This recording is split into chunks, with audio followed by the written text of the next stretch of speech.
A couple of days back, I was asked how to control anger.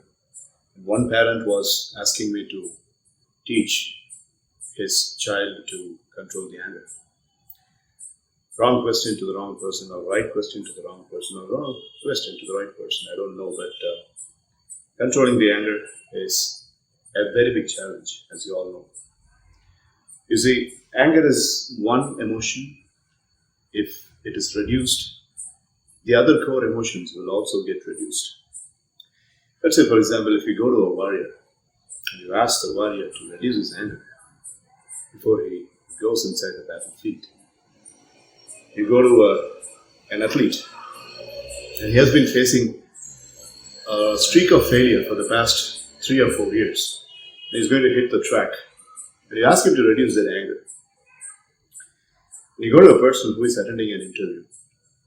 You tell the person, reduce their anger, while the person has got a predefined history of losing at least 3 or 4 interviews before that. Take these 3 people, for instance, and if they are listening to your advice of reducing the anger,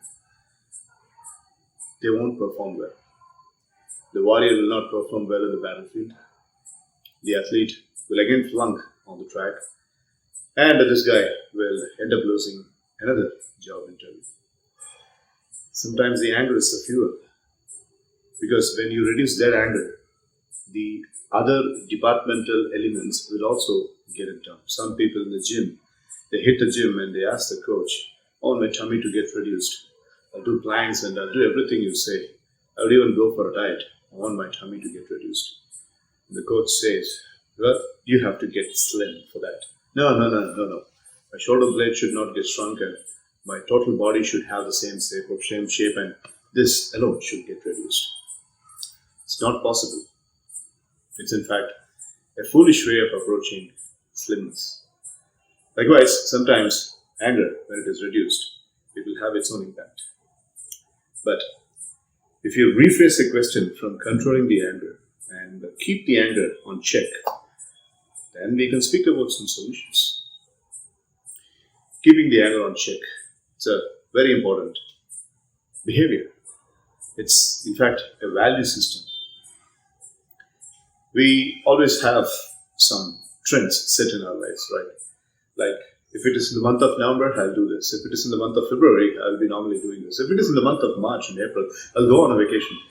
Likewise, we have got predefined system of routine that we always follow. Likewise, the first step in keeping the anger on check is try to predefine which are all the issues that will make you angry. Okay.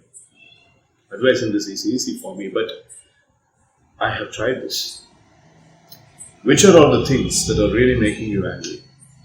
Certain behaviors from certain people, certain actions by certain people, certain instances. Which are all the areas? I mean, if it is a one-day workshop, I will give you a piece of paper and pen and I will ask you to write down which are the things that are making you angry. And you'll be coming up with a list of about 15 or 17 or 20 or 25 or even more than that.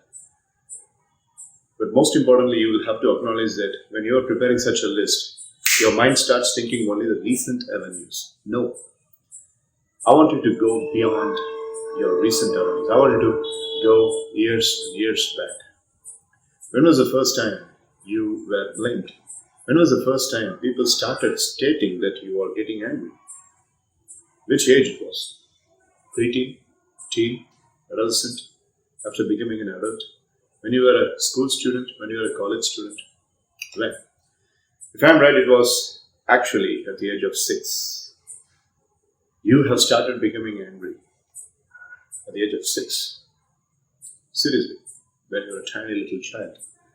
Because the basic levels of anger management system is born when a person is 5 years old on this planet. So when you are 6, you started becoming angry. But when you're a baby, when a baby is crying that it is not getting proper food on time, that is not anger, that is actually disappointment.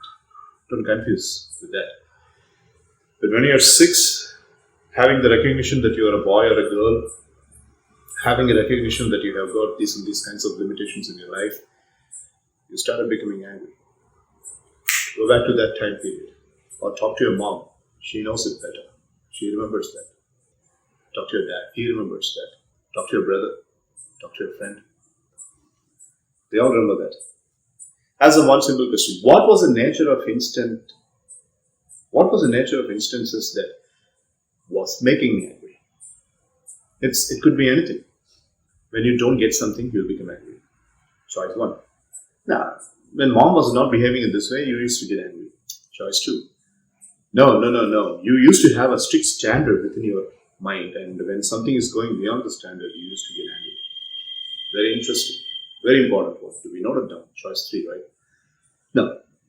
During this time, in the morning time, when this and this happens, in the lunch time, when this and this happens, you were angry when you were asked to go to bed. You were angry whenever you were asked to take bath. You were angry whenever you were asked to fill your homework. You were angry whenever you were asked to go to school on Monday morning.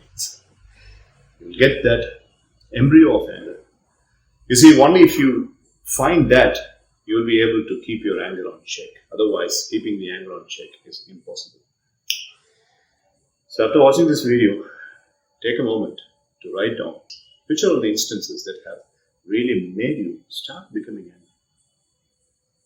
In my opinion, if you ask me, when people started seeing me low, when people started considering me very weak, when people started considering me as the last person in the option, that's where I started my anger behavior. That's where I started becoming angry. When I was ignored, when I was rejected, when I was put onto the low profile, when I was seen as a low person, when I was always on the low key, that's when I started becoming angry. And seriously, friends, I'm trying to put a check on it. I'm not able to do that even now. But although I'm not completely eligible to talk about anger management, rest assured I can say one thing to you, that you can really take this particular step, which I have taken, and I have got some answers. And I really believe you can also do the same. You can get some answers too. So find that out first, and then we will speak about how to control the anger in the later part. That's a few therapies. That's it. But this video speaks about only identifying the anger creating instances. Take a list and let me know. Manikandan Sundaresan. Thank you so much.